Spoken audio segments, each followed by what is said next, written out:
I haven't gotten to Hitler erotica yet, but ooh, that would be real enemies to lovers, if you know what I mean. Urooj Ashfaq is a comedy legend. In 2023, she won the prestigious Best Newcomer Award at Edinburgh Fringe with her show, Oh No, receiving rave reviews apart from one. This Fringe, Urooj is back, taking aim at said review with her new show, How to Be a Baddie. A reaction to being called conservative and without edge, How to Be a Baddie has a series of layered and sharp runs that take in the reality of the Muslim experience in Urooj's native India, schoolyard fights, and self-penned One Direction Erotica. We sat down in Edinburgh to chat about the show and much more. Hello, welcome to What Do You Want to Talk About? I'm Ben, this is Urooj. Hi. Urooj, what do you want to talk about? Erotica. Sick, great, let's go. Let's go.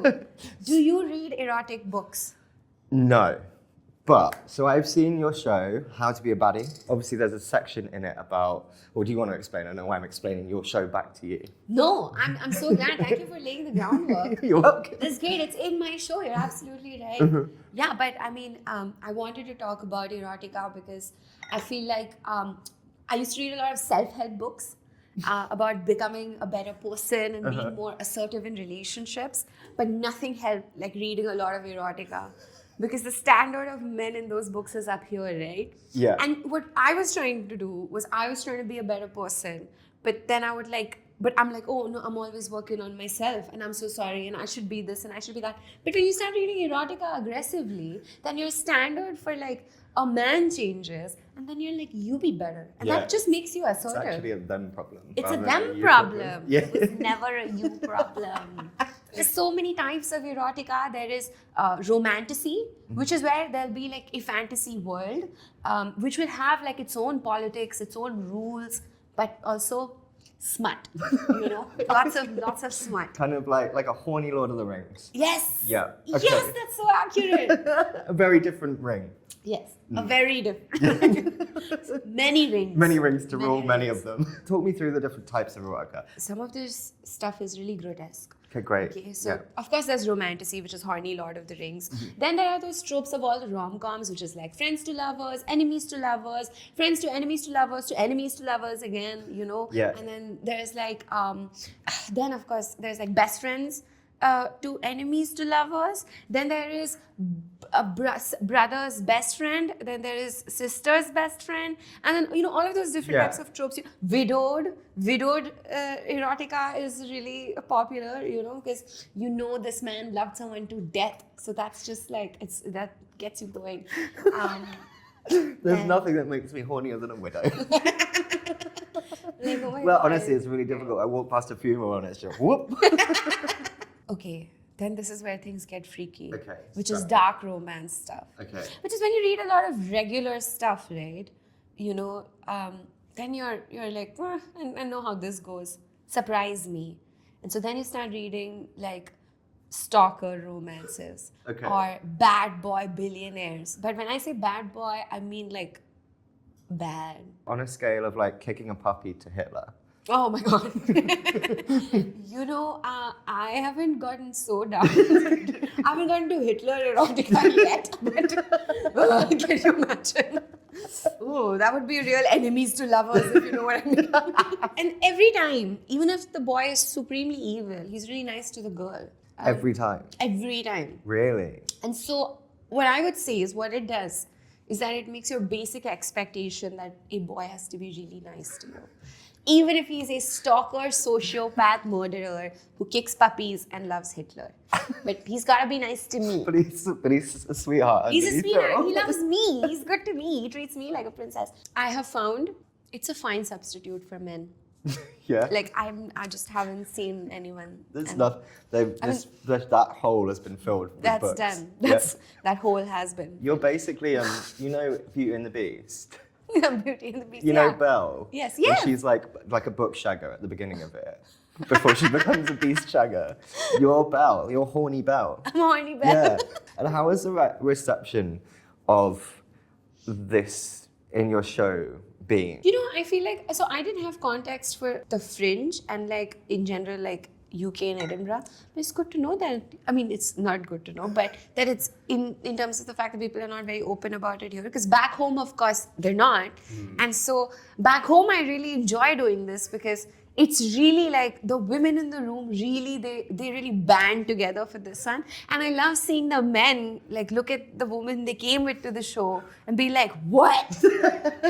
Why are you laughing at all of this? And then there's like something just like, and it's like, yeah, guys, hello. And I get to say so many things back home for the first time because our stand-up comedy scene is just like 15 years old. So I get to be one of the first people who's saying a lot of things in the form of stand-up comedy. Yeah. Not that it's not already in public consciousness, but that's really fun. So I didn't know that over here also, I think it's people's favorite bit. Yeah. I honestly feel a dip in my next bit. Like my next bit really suffers. The next bit always suffers. So I think the reception has been too good almost. Yeah. People could be less horny. They don't like the other stuff then. They're like, no, we don't care about. We did one of these interviews with Sapan Verma a few weeks ago. He was talking about you and about your Fringe trip last time in 2023 when you won Best Newcomer, which is obviously what How to Be a Baddie, which is your current show, is based from a review. Yes. By the way, the reviewer was in to see my show 2 days ago. Really? So to give some context for those of you at home, smash hit show last time you were here. There was one reviewer who said that I'm a conservative comedian. Again, it was not the number of stars or anything, okay? I feel like the day you see the show, you give it what it deserves. Like yesterday, I had a 1-star show. So if somebody saw it and they gave me a 1-star, I'd be really upset, but I would understand. Yeah, fair point. I would hold it against them forever. Sure, yeah. But if they saw yesterday's show, then that's fine. That's fair. Do you want to make a public apology to them now? I'm so sorry to everyone who came for yesterday's show. It was so hot and I got my period today and it's not your fault. But you should have timed it according to my menstrual cycle and it was awful. It was so bad. I kept sweating on stage and I was like, are you guys feeling hot? And they're like, just continue. Like, stop asking as if we feel hot. It was a mess. It was a mess. This reviewer in particular said I'm a very conservative comic. And it was everything, all the other lines that I make jokes about and stuff, that's for fun. But I think it was just that I thought by the context of who I am, from the country that I am and what I'm doing, I felt deeply misunderstood. And so it sparked the idea of doing a show where I'm like, yeah, I'm a bad girl, I'm not conservative. But I mean, thank you to them because I get to have so much fun with it. And now I'm not even upset with them because I've been doing it for a year now. So it feels funny to me now also. So all said and done, he does have a good sense of humor. So I think he might be okay with it. We'll see. We'll see. We'll I was going to see. say, you're saying the feud is done, but you've not seen the second review. We don't know actually. Oh no, maybe I shouldn't say this. Maybe this is just the beginning of a lifelong feud. Just enemies with this one guy who works for a publication. You can go from critic performer to enemies to lovers. No. No? No, this erotica is not happening. And also, like, I'm on both of our behalves. I don't think I'm not. No shade to them. Yeah, okay, sure. Yeah. So I guess that's sort of why I was asking about the reaction to the erotica, but like the way that you change, if at all, you change your stand-up here to your home, like if you do. What happens is I end up with 2 versions of my show. So there are jokes that are completely the same and then there are jokes that are completely different and do not work if I do them here or if I do these jokes from there over here. Really? Yeah, they don't work. So I end up with 2 versions of my show and then this version will evolve in the Fringe and then I'll be able to do it on tour in November when I do my UK tour. And the version I do in India is the version for India. So I'll give you one example where, you know when I say I'm a bad girl now and I throw my paper and then I do a little sexy dance. Yeah, you do that. Yes. That's true. I do a sexy dance. I just want to say that sexy dance is funny here because there's some innocence to it because you're at the Fringe. People are naked at the Fringe. That's awesome. And so when there's like a short Indian woman doing like a sexy dance, it's hilarious. I don't do that back home. I think it loses its innocence. And so there is another joke I do instead. Like I throw the paper and immediately basically back home, if we drop like a book or a paper, when we pick it up, we we pray to it, we say sorry. So as soon as I throw it, I say I'm a bad girl now, and everybody's cheering and applauding. I go pick it up and I do that sorry thing, and everyone's like, she's not a bad girl. What's it been like coming back here after like such a run the last time you were here? I think because 2023 was so good, I automatically thought that that's it. Like, that's the peak of the Fringes now. If I come in thinking, no, I want another award or I want something else out of this, then I'm ruining the Fringe for myself, because every good thing that happens will not be as good as the thing that I want. Yeah. And it's also like, you got your thing now. Like, everybody else gets to have a thing as well. It can't be, every Fringe can't be about you narcissist. Although I want it to be, but and the show is so like fun and ridiculous. I don't think like it needs anything more than just people coming to watch it. Yeah. There's quite an integral part of it, which is just astoundingly good when you read a Frankenstein's monster almost of One Direction Erotica, which I won't give any more away of because people need to see it to believe it. But how has it developed? How has your kind of view of it developed through having to revisit that and now make it into something? At first I thought this is very niche.